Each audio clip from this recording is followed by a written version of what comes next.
The truth about how she treats men, the truth about what she thinks of men, her concepts and ideas about men, what masculinity is, and how she reacts to all that. This is actually a really deep and important point, an important aspect of female behavior, of social behavior, of the way society views men. It's really linked to a lot of different things because we have this campaign currently, against toxic masculinity, right? This feminist campaign where they've labeled a lot of masculine traits as toxic and quote unquote problematic. Well, ironically, if you listen to my channel and you listen to my videos long enough, you'll probably hear me say that that's one of the points that I do somewhat agree with feminists on, is that there is toxic masculinity. I do believe that. And I have a totally different viewpoint than probably a lot of guys out there when it comes to masculinity. And of course, for me, being red pilled and most of my content, like 99% of my content, coming from a red pill perspective, coming from a red pill point of view, I have to tie it into, masculinity being, what's the word I'm looking for? Masculinity being leached off of and exploited, right? Women leech off of men's masculinity and they exploit it. And this is the catch-22, the irony about the whole scenario when it comes to, the idea of toxic masculinity is that women actually are attracted to masculinity. Women are attracted to men who are masculine. And men with masculine traits, right? But again, for me, I have to reiterate this point and drive it home, is that I believe that masculinity has been exploited. I believe that just like a, company, an employer would exploit an employee, paying them like 2% of what they make on the dollar for the products that they're selling or whatever goods they're shipping out. The company is selling, right? I believe that in the same way, masculinity is being exploited, right? Women exploit men's ability to provide resources. Women exploit the masculinity of men for their own selfish purposes, for their own solipsistic purposes, right? If you listen to my channel, you'll fully get that impression that this is what I believe. And I've been saying this for a long time. So the concept and the idea of toxic masculinity is really a funny one when it comes to feminists. Now, I do not agree with feminists on like 99% of things, but I do believe there is such a thing as toxic masculinity. I do believe that we are pushed as men to be more masculine or to be assholes or to be super aggressive or super competitive in order to win, so that we could be the alphas and all this type of rhetoric that really is damaging. I do believe that is toxic masculinity. But again, I have to reiterate this point that for me, coming from a red pill perspective, our masculinity, that very masculinity that women say is bad and toxic and blah, blah, blah, is still being exploited. It's just like Richard Cooper from Entrepreneur in Cars always says, women don't build with you. They just wait around at the finish line and they pick the winner, right? So on the one hand, they'll talk down on toxic masculinity. They'll say, "Oh, we don't want to be so competitive, blah blah blah," and they'll even raise their kids not to be like that. They'll raise their kids to be kind and follow the rules and all this stuff, which is I wouldn't say some. I would say many people argue that is turning their young men into beta males, and some people say this is ruining society and blah blah blah. Maybe. I do believe we should have morality. I do believe we should have courtesy. I think we can have both. I think we can be competitive in the job market, career-wise or whatever, and still be courteous and not cutthroat and not undercut people and do bad deals and things like that. But women will do this. Mothers specifically, they will, on the one hand, they will say, they will totally talk bad, about toxic masculinity. They'll say, oh, it's bad to be like this, all competitive and this and that and the third, blah, blah, blah. That's all toxic. But on the other hand, they'll still benefit from it because they're not choosing a guy with no resources. You see my point? They will, on the one hand, be like, oh, okay, well, I don't like that men want to rule. I don't like that men think they're leaders. I don't like that men are, that's all toxic to me. That's all the patriarchy, blah, blah, blah. Yet on the other hand, they're not choosing no broke guys. They're not choosing the super nice guy who's super accustomed to being social and super nice to everybody. He's beta. He's friend zoned, right? They still want that alpha guy. Now, granted, if the guy has resources, they will choose their beta because that's what they always fall back on. But again, it's a crazy, ironic, hypocritical dichotomy there, that women will on the one hand be like, oh, toxic masculinity, but then on the other hand they'll turn around and say, I want a man with resources. And it's like, how do you reconcile that? How do you what I mean? So, but when it you have to understand that the female mind and the female mindset and her goals and priorities are really constantly in conflict with each other. On the one hand, she wants an alpha. On the other hand, she wants a beta guy who's nice and kind and this, that, and the third. On the other hand, she wants a guy who's a provider and all these different things. So what it really comes down to is guys are doing all this maneuvering to figure out all the things she wants. Oh, well, you got to be strong and stoic, and but also you got to be kind and say nice things, and you got to be a breadwinner, and you got to have resources, but also you got to let her work, and you got to allow for her. It's all these things where we're tiptoeing around all these things in this modern world, and it's they really want everything. They want, and you can't win. They'll still cheat on you. You can't win. So, and this is why men are walking away, man. This is why men don't want anything to do with marriage, don't want anything to do with relationships anymore. We are walking away because of this double standards, this bipolar behavior, right? And a lot of it stems from her dad. A lot of it stems from what she saw, and a lot of it stems from the past generation. It's said that if you want to know how good of a wife a woman is going to be, look at her mother. Look at what her mother did. If her mother was divorced, if her mother was a gold digger, if her mother was a whore, she's probably going to cheat on you, screw you over, divorce you, be a whore. If her mother settled down with a beta and really runs the relationship while he's, paying for everything, beta bucks, he's just an ATM, that's probably what she's going to use you for. It's probably what she's going to do with you. She's going to view you as an ATM, and she's going to want you to be a yes man, and she will choose a man that fits that. She will most likely follow what her mom is doing, because most women are not outside the box. Most women are not grown enough to self-crit, grown enough to take out a notebook and write down goals of what they want in their life. They're not self-aware. They're not self-actuated, right? They're not, let alone do they know how to treat a man. Let alone do they know how to be a good woman to a man. It's all about them. I just made a video about this. It's how women manufacture their own lives, how women manufacture their own their own perfect little lives, like it's a Hollywood movie or something. You see all these pictures of them, you see all these great landscape pictures that they're taking, and this is my man, and showing it off to social media and all this stuff. She's running the show. That old maxim, happy wife, happy life.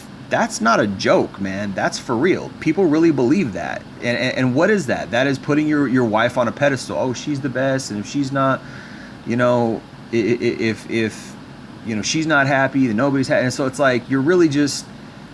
you're compromising your integrity, you're compromising your personality, you're compromising what you believe in, so that a woman can so that you can be with the woman. So she has to be happy. I mean, really, it makes her a tyrant, right? And so she sees this from her mom. She sees her mom acting like this with her dad. Her mom runs the show. Her mom is really the one who has the all the say. Dad's a pushover. Dad's super nice.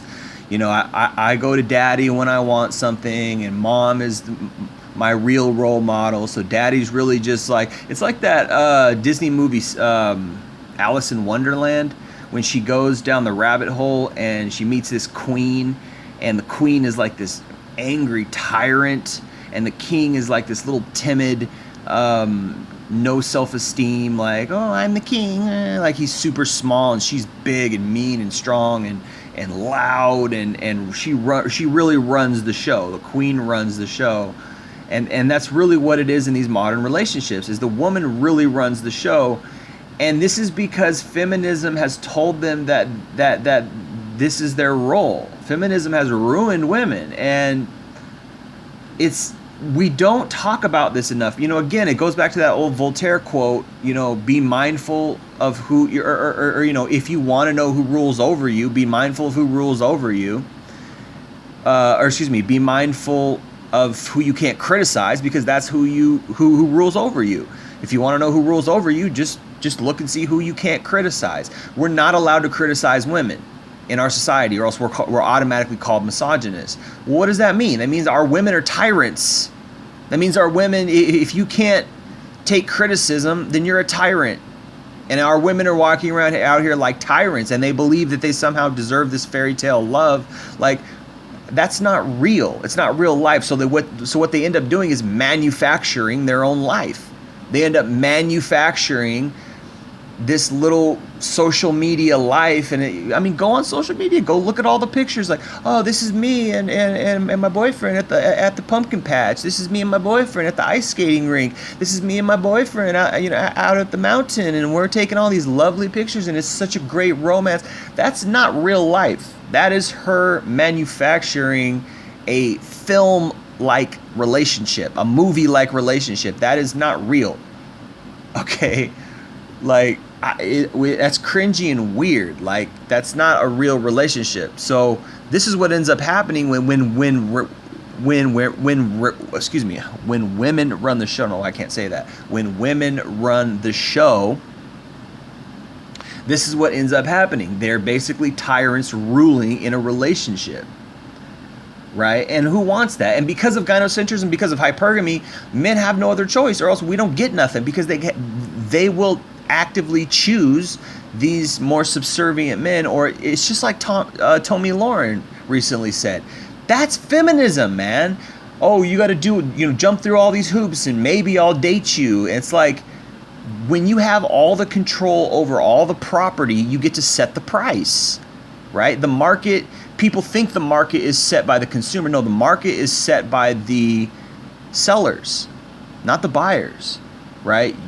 But again, when pussy is put on the pedestal, when pussy is so revered and it's so great that men literally spend their whole lives trying to get it, men literally spend their whole careers and all their time trying to get a woman, well, of course the standard is and the expectations are going to be through the roof, because she realizes I'm sitting on gold mine. I'm sitting on gold here.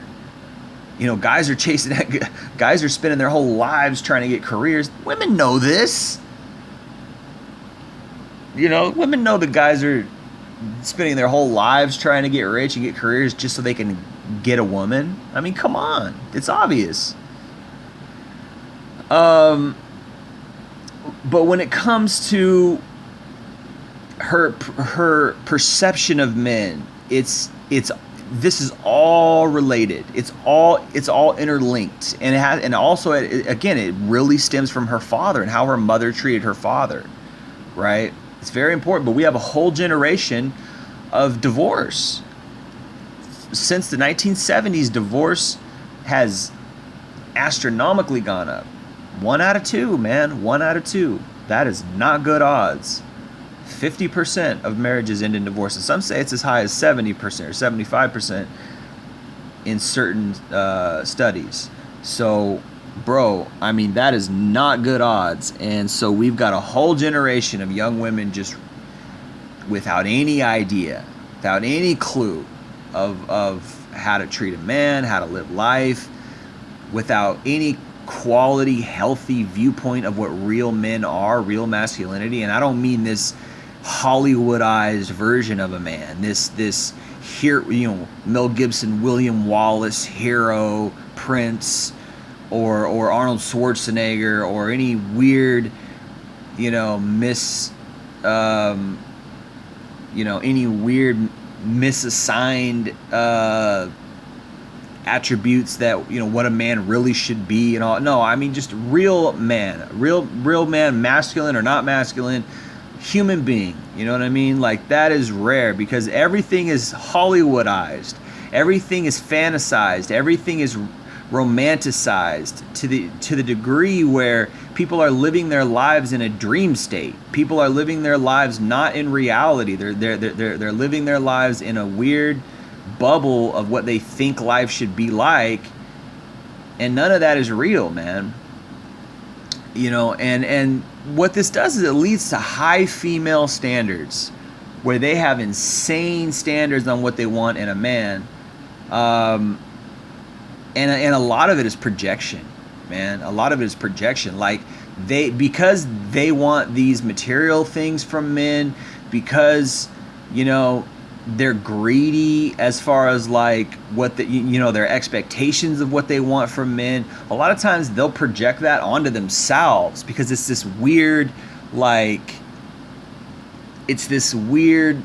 mirror effect where like feminism says, oh, you can do all the things a man can do. You can compete with men and blah, blah, blah. So what they do is they subconsciously, because they're attracted to certain things in men and they want certain things from men, they'll project that onto themselves because this is the dichotomy, this is the mental illness of competing with men in a feminist mindset, right? They're competing with men in this feminist mindset, so they'll project these desires that they want from a man onto themselves because they're trying to fulfill in themselves what they think a man should fulfill for them.